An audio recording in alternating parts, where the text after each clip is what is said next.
Three, two, one, here we go. RAINMAN'S Take podcast. Observations on the world we live in. My take on current events and other topics of interest. Also interviews with some really cool people. So let's get the conversation going.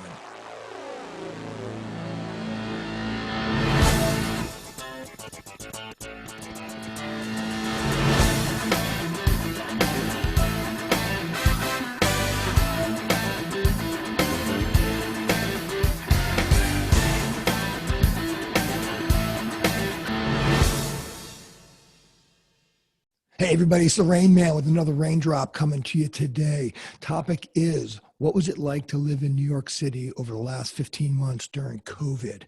And it's kind of an interesting format today. I was hoping this could have been an interview. I've got several friends who live in Manhattan and asked a couple of them if they would be interested in sitting down for a podcast interview. And I found that both of them were reluctant to do so. And unfortunately, this is a little bit of a commentary on the world that we live in today. But I completely respect the fact that they wanted, that they did not want to get their name and their face and their views out there in the public domain. I completely appreciate that. And they will be, their answers today will be anonymous. But as it pertains to what's going on in the world today, I find that disheartening because in the United States of America, it's not supposed to work that way. We're supposed to be able to have civil conversations, regardless of what our views are, regardless of which side of an issue we fall on, without fear of being canceled, doxxed, threatened. All of those things that are very prevalent today that I think are very toxic to our way of life here in the United States. So I completely understand why they were reluctant to do an interview, and I'm just sad. But I am very happy that they were able to answer the questions that I sent out to them. So what I did was I asked them questions about three specific things I wanted to know a little bit more about what it was like to live in New York City. One was, what was it like during COVID? What was COVID like there?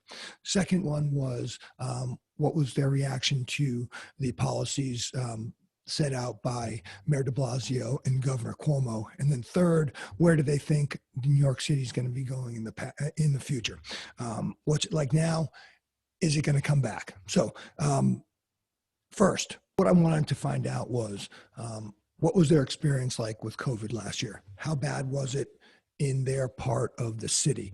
And before I get into reading their answers, and what I did was I sent them an email. They emailed back their answers, and I'm going to kind of blend those into what my particular impression was of what was going on in New York based on what I was seeing and reading in the mainstream media. So the first two friends, one lives in Midtown Manhattan, the other lives in Lower Manhattan. So very different areas. And as you'll see, their experiences during COVID last year are pretty different as well. So first of all, as an outsider looking in, watching the news, reading what's going on in there, one of the things that really stood out in my mind that I really was, it never sat well with me in the sense that I just couldn't figure out why this happened and why it wasn't utilized as much as it was. So in particular, I'm talking about when the USS Mercy rolled into town and they parked it, the Navy ship in the harbor. That's 1,000 additional beds. They also built an auxiliary hospital, tent hospital in Central Park, and they also opened up the Javits Center. So it seemed like both the federal government and the state and local governments were working together at that point to really try to get a handle on this thing. But as everybody knows, those three auxiliary areas were really either underutilized or B, not utilized at all. So we'll kind of talk a little bit more about that because that does come into the conversation here. But first question I wanted to ask in terms of how bad was COVID was how bad was it where they were living? And friend from Midtown writes, as you probably know, New York City was hit hard in the initial days of COVID, so it was pretty bad. The first guy who was diagnosed with it worked in my office building. I know lots of people who had family members and sometimes multiple family members die and or were hospitalized, intubated, etc. I had to keep going to the office throughout the pandemic in order to get mail, make deposits, etc. Walking down Fifth Avenue was like I was in the movie I Am Legend. So I found that to be interesting. Down in Lower Manhattan, when asked the same question, how bad was COVID there, my friend writes, not terrible. Many people left last March. It is a very residential neighborhood where I live. And so many that have the means have left and have not returned yet. In terms of the hospital crisis, like I just talked about, that was the one thing that I always couldn't really get my head around why this didn't work and why this didn't help. That being the hospitals that were built, the Javits Center that was opened, and the ship that rolled into town to help provide services. Was the hospital crisis as bad as they said? And my friend from Midtown said, yes, my coworker's mom is a nurse and she was essentially living at the hospital. My coworker caught COVID from her. In the early days, you could hear sirens all the time around Midtown Manhattan. And my friend who lives in Lower Manhattan was the hospital crisis as bad as they said.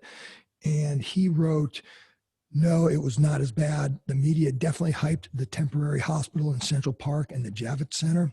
Neither took many patients at all. I think the Central Park Tent Hospital took 6 patients in total.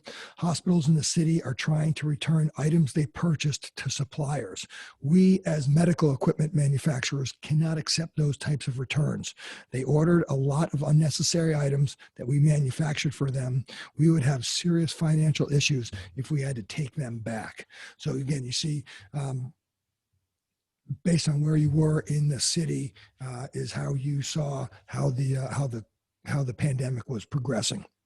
And then I asked a follow-on question specifically about the hospital ship. My friend in Midtown Manhattan didn't have a comment on that, but my friend from Lower Manhattan said, at least the hospital ship could go elsewhere with marginal financial impact. The Javits Center and the tent in Central Park were a waste of a lot of money and not very well thought out.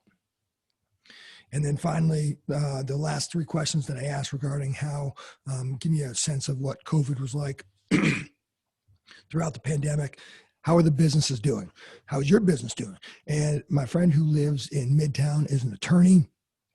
I can only speak to my business, which is actually doing well. We had to move into another office space in September, which was very difficult during the pandemic. We were able to shift to remote work and thankfully got a lot of new business, which is helpful to us because a lot of our hours are usually billed to court conferences and depositions, which were not happening at all during the pandemic. They're trying to restart in court appearances, but it is a very slow process. Obviously, a ton of businesses closed. New York real estate is super expensive. In just a couple of months with no income is going to do your numbers, put your numbers in dire straits. And as somebody who is in real estate myself, this is the one thing that really concerns me, not just for New York City, but for basically all over the country, because we're finding out, obviously, with remote working and with all the technology around that, that they don't necessarily need or want to go back to work into a traditional office space. Government clearance periods for not paying, but also rent.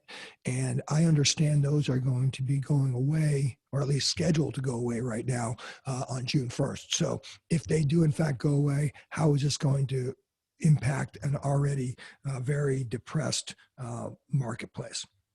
And so when I asked my friend who lives in Lower Manhattan, the response was most small retail businesses are gone. Dry cleaners and those who do not hold inventory but offer services seem to have done a lot better. And then, is the office vacancy as big an issue as it's being it's being made out to be. The friend who lives in Midtown, we have been back in the office in September at 50% capacity. We plan on going back to 100% by Memorial Day, which is optimistic, and hopefully that happens. Friend who lives in Lower Manhattan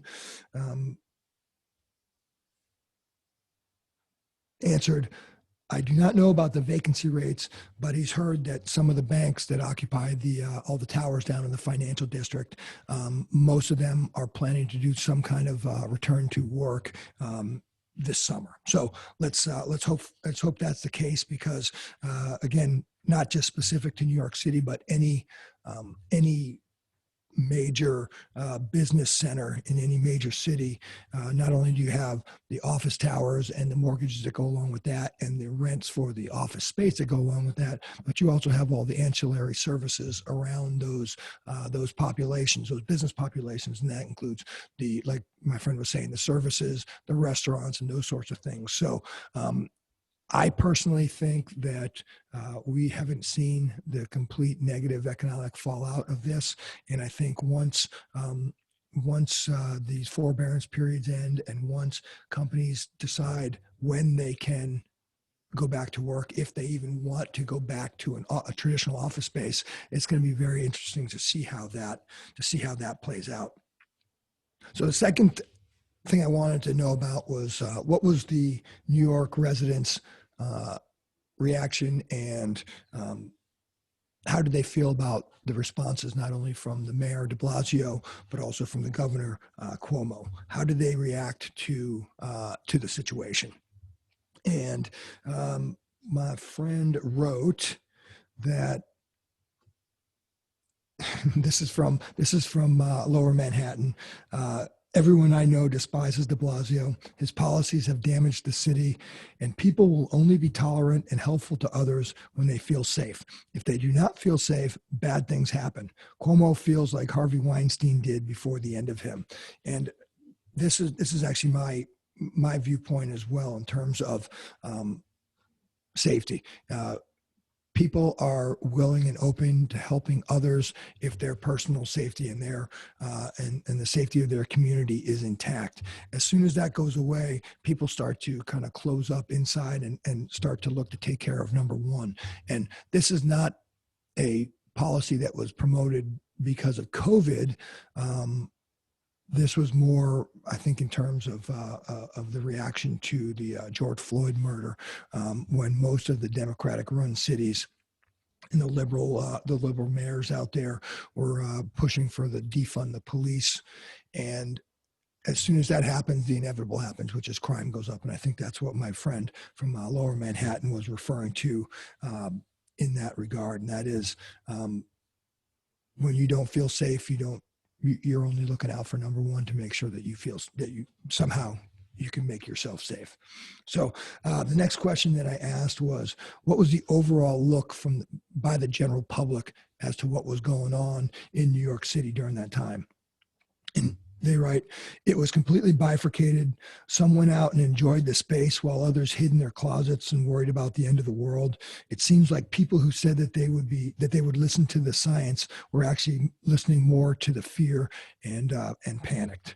So again, my other friend who lives up in Midtown mentioned that it is a walking city, and there were people out there, and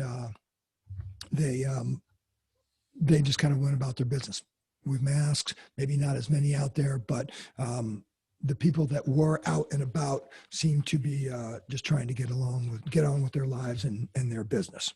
And then another interesting comment that I thought was, when I asked them if they like or dislike the mayor's policies, my friend, the attorney from Midtown, passed on that question. But my other friend mentioned, I despise them both as people and their policies. One is a lazy, narcissistic idiot, and the other is a misogynistic bully. The bail reforms, tax, homeless, and anti-business policies are going to destroy the city in the near term. Thing is, COVID showed everyone that you do not need to be in one place anymore, and that's really going to hurt New York City. And that not only refers to the downtown business districts, but also referring to the people who actually have the means to leave the city, and are they going to be coming back in the future? That's an open-ended question at this point. And then, as far as crime and police were concerned, I asked, is it as bad as the news makes it out to, or is it worse than what the news is trying to make it out to be? And I think this also goes to a little bit to the policies that were put in place after the George Floyd murder. But my friend wrote, it feels more dangerous than in the past. I've not seen anything firsthand, but I definitely take more precautions. It is definitely neighborhood based. Our neighborhood is pretty safe, knock on wood. So hopefully that remains the case. But I think in several of these cities where the defund the police movement was very popular early on, I think a lot of those cities have reversed that policy. And finally, I wanted to find out from my two friends, what's it like currently in New York, and where do they see New York in the future? Is it going to bounce back? What's it going to look like? I got some very interesting comments from my friends.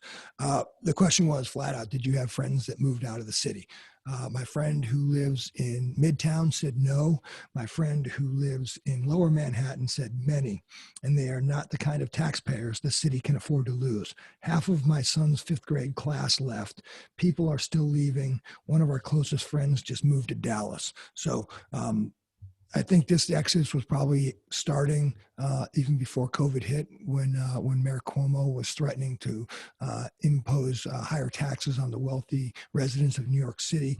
I think he just did that. But then you throw on the restrictions from COVID, and then you add in the fact that many of these upper middle class to wealthy families have the means to leave, and it looks like there's a potential exodus there that I'm not sure when that's going to stop. Next question I asked was, how are they feeling about the future of the city? And I love this from my friend who lives in Midtown. Very succinct. New York will always bounce back. Love that. My other friend said, if we had a reasonable government running the city, it would be fine. New tax policy and idiotic mayoral policies are going to make it very dicey. I personally know many very wealthy families who will never return. I would like to leave, but since I own a manufacturing business, it's not really possible. But I'm very fed up with the progressive agenda. And that's not necessarily specific to COVID. I think that was probably in the works long before COVID hit. But then you tack on the very restrictive policies that these cities have put in place, and then you get people like that with that right-leaning kind of mentality that are thinking about leaving for potentially greener pastures. And then lastly, I asked, has New York lost its luster? And he wrote, it's still too early to tell. Higher end rents are on sale. People typically hold their apartments until they absolutely have to sell. We have not seen that yet, and things on the sale side have bounced back. Low interest rates help. What worries me is the inflationary policies of the new regime. It will impact rates at some point. Spending this wildly always does. So it sounds like he's cautiously optimistic if some policies can change to entice people that have left to come back. But like my friend said, they feel that New York always bounces back, and I hope that is the case. But I thought it was an excellent exercise in learning exactly what's going on the ground. As you can see, as with pretty much everywhere else in the country, we are very polarized as a society. Both camps are firmly in their positions, and I hope that does change. I don't know what it's going to take to make that change, but as you can see, depending on what part of Manhattan you were living in, life was relatively different. But as you can see, depending on what part of Manhattan you were living in, life was different, as you can tell from the answers from my friends. You know who you are out there, guys. Thank you very much for your responses. I really appreciate it.